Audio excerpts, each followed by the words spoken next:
রাসূল পাক সাল্লাল্লাহু আলাইহি ওয়াসাল্লাম ইরশাদ করেছেন, ইস্পাহানে ৭০,০০০ ইহুদী দাজ্জালের অনুসরণ করবে।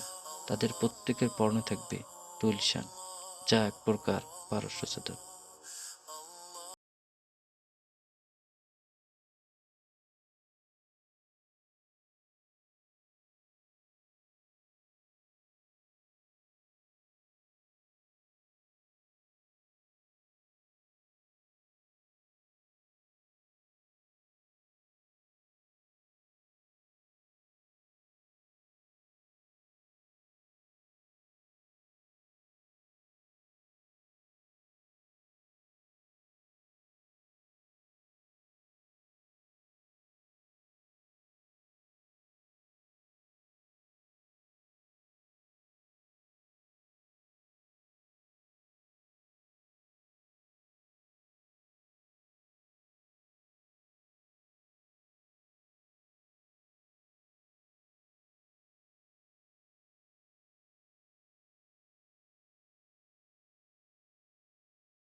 রাসূল পাক সাল্লাল্লাহু আলাইহি ওয়াসাল্লাম ইরশাদ করেছেন, ইরানের ৭০,০০০ ইহুদী দাজ্জালের অনুসরণ করবে।